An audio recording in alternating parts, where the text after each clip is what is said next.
we're here to talk about the good, the bad, and the ugly of the modeling industry in Korea.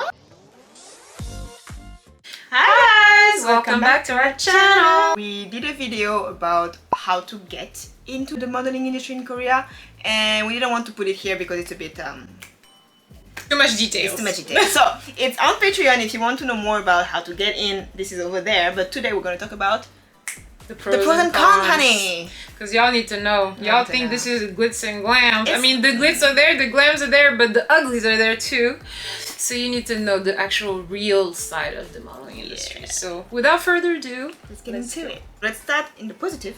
Yeah, let's start with the good stuff. The good stuff. Well, first of all, you're working freelance, yes? So you're having control of your time, like your schedule. You decide when you want to work, when you're free to, like when you're available to work, yes, no, like you are in charge of your own schedule. That's very nice. That's not every job that can do that. Yeah, it's not a 9 to 5. Yeah, it's not a 9 to 5. Yeah. You can have some crazy hours, but you decide if you're willing to go there. Yeah, you don't have to take it. Yeah. You can have like a really long like photo shoot, but also it's not like you're in a company and somebody's like watching over you. You're just kind of there. You're talking to people. You're meeting a lot of people. So even when it's like a very long photo shoot, like it's not that bad. And mainly it's waiting. A lot of the photo shoot is waiting because you're waiting for things to be arranged, like the setting has to be done, and you're just waiting here doing your making makeup, blah blah blah. So you're waiting a lot and then you're shooting. It's tiring, but it's doable. Yeah, you could watch a movie. Literally, I had my computer once and I was just like watching Netflix literally as I waited. So it's really not as bad as like, well, not as bad. It's not as structured as a 9 to 5. The more shoot you accept, the more money you get. It can be a very lucrative industry. Yeah. It's really depending on you, on the job you manage to get, on how willing you are to do some crazy hours, so many times, like going different places, because often they can be very like not in the center of the city. You have to go a bit around the neighborhood. What do you call this? The suburbs? Just in the outskirts, basically. Yeah, the outskirts. So you have to be willing to do some traveling sacrifices. But once you're willing to do all of this, you can make a lot of money. Like you can be paid really well. Yeah. Well, that's what like I agree in the sense of like it depends on you, but also I also think it depends on the look that you have, because there are sections in the industry that are a bit saturated. Of course. So if you have you have to find your look and your image, because if you look like too plain, I guess, it's very easy for agencies to be like, oh, you can't? Well, let's get this one because it's cheaper. So if you all look the same, then, you know, a lot of people can be like, oh, there's no work. But if you have like a certain unique look, I think you can like work pretty much. Like I see some people on Instagram, some of them are always working. I'm like, of course you have the job. And others are just like, oh, there's like nothing to do. So it's like, it depends. You have to really go look for it. It can be a look or it can be a skill. Like if you dance, if you sing, if you do specific, like if you have a specific skill that you can promote, usually you're most likely to be called for specific shoots. So anyway, you can be busy, and if you're busy, you're making coin. Every day can be different, because every client is different. Every brand that you're gonna do a modeling for is different. So yes, the job in the end is the same. So you have to like promote something, a product, but your experience during the shoots are always different. So you're not bored. You cannot be bored in this industry, basically. Every day is going to be very different, and you're going to have stories for each of them. So it's entertaining. It's super entertaining. I think it's super fun. It depends, again, on like what you want to do. So if you're a fashion model and all you want is to work the runway, if that's your choice, then you can definitely do that. But for me, for example, I didn't really have a set category. I know I wanted to do modeling, but I ended up doing like product photo shoot, but I also ended up dancing for BTS. So it's just like, you know, I could literally do it all. Like I was really excited because it's not even something that I went and was like, oh, I want to be a dancer. But if you are in contact with lots of agencies, it can be a time where they'll be like, hey, you want to do this like particular job? Like you can like be background dancer at a concert. You can also be an extra in a movie. You can do dramas. Like if you speak Korean, you can have a line in a drama. So there's so many things, and everything is opening up, so it's really, really fun. You can receive a lot of free stuff. I never run out of skincare, people! Yeah, never. When was the last time you actually bought skincare? Maybe 2 years ago! She's always doing shoots about skincare. They always like either they have to send her stuff to try or makeup or to try or to promote or blah blah blah. So she has like boxes here. I went to her house with a bag of lipstick once and I was like, here, change, just pick one because I'm tired. So I go around and I just sprinkle to my friends like, hey, you want lip gloss? Last time was also socks, like socks. I had a bag of socks, bras. Really good ones too. Yeah, I love them. The only thing that I regret about not being a fashion model is the free clothing. Yeah, imagine. It would be nice, but it's fine anyway because so you get the skincare, the all the beauty products. I haven't bought anything in years. That's good. And that's saving me coins, so I'll take it. Okay. Let's talk about the negative one.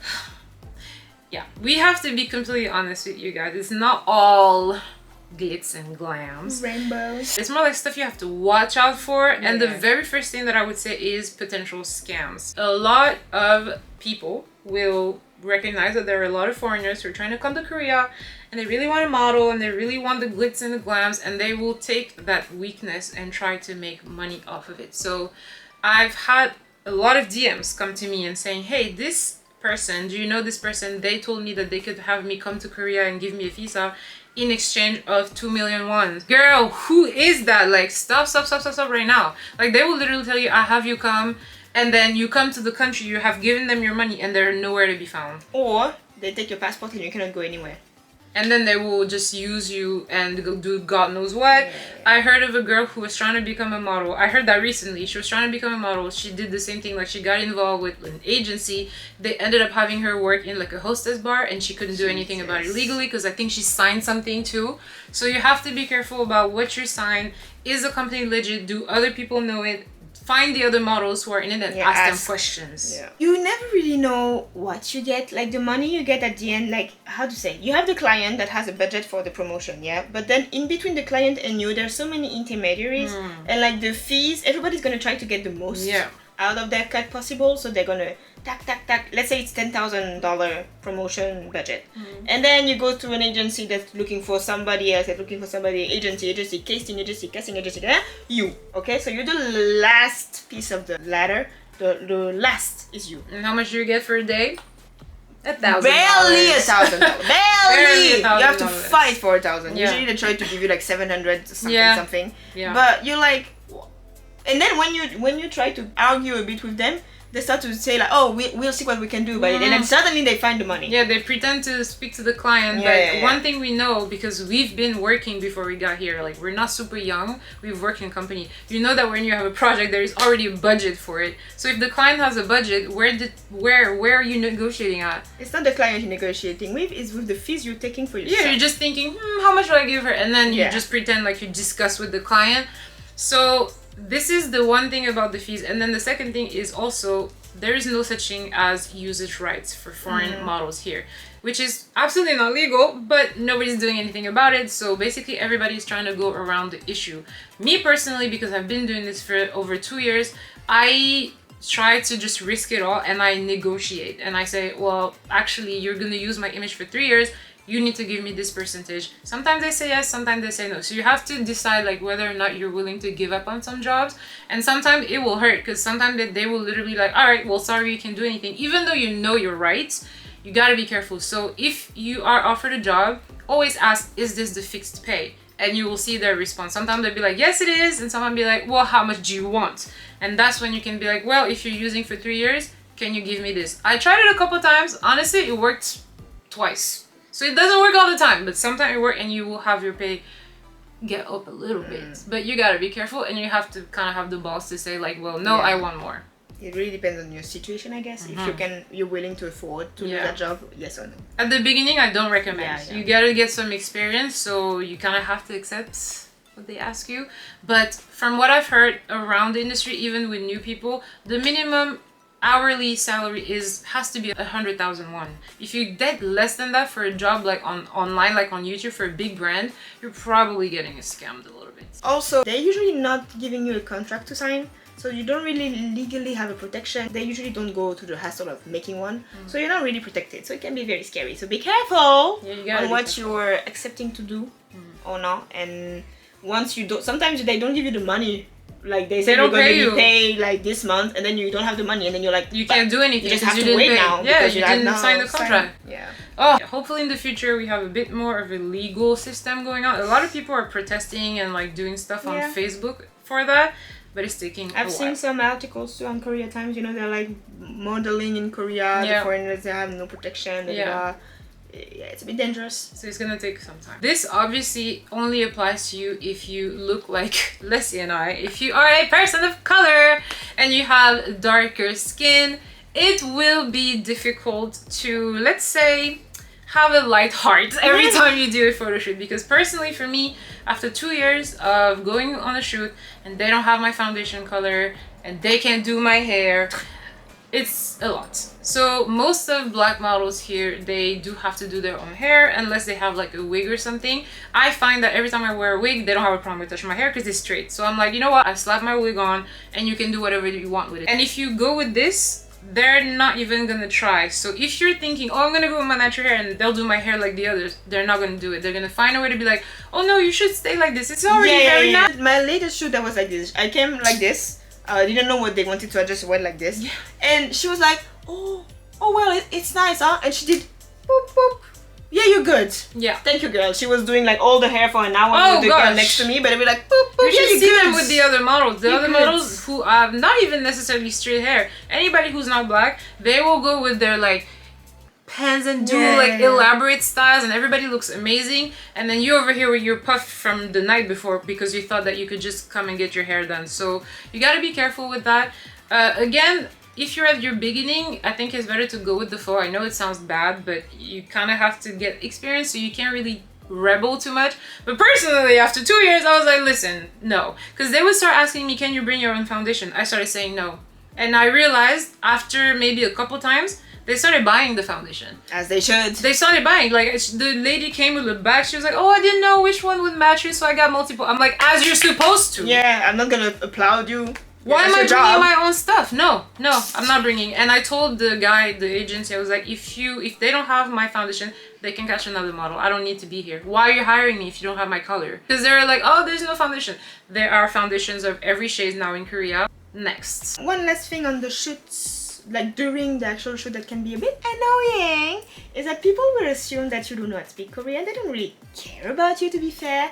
So they might say some stuff thinking you don't understand, while you clearly understand what they're talking about, and usually it's not good stuff. They say a lot of stuff. Yeah. Like, I don't think people are just bad people like trying to talk shit, but because you're a model and you're here for your literal image, they're just kind of like freely say whatever they want. So like if you're a little bit, you're not so skinny, they're gonna be like, who, like, oh, the clothes are not gonna match, like she's too big. Like they're gonna say it because they think you don't understand. And so I think you have to grow thick skin. Yeah. If you have some image issue or something, don't go there. You're gonna suffer, girl. They say whatever they want. They will really say stuff on your skin, on your hair, on your face, on everything. So if you do speak Korean, which I recommend you do like me. I enter the place and I'm like, 네, 안녕하세요, 비비입니다. So they know I speak Korean. You better not talk behind my fucking back. Because I heard so many times. They will start saying something and I'm like, 아, 그래요? And they're like, oh, 한국말 잘하세요. I'm like, yes. What are you gonna do about it So you better shut the hell up right now and do your job. Because they love to talk. Oh my god. You know what? Koreans are Africans. Honestly, yeah. We are the same. Yeah. Every time there's somebody you think is a little bit from out of town, you start, oh, look at her hair, look at this. Girl, if you don't stop, I speak your language, so stop. So I recommend, again, speak the language so like people don't really try to like, obviously this is very lighthearted, but sometimes you really do need. It can be really. Because people are going to try to scam you right in front of your face and be like, oh, let's just pay her this and pay her that. Like I've had situations like that, so yeah. So anyway, that was a little list of the good and the bad for the modeling industry in Korea. So now you know what you can get into once you come here.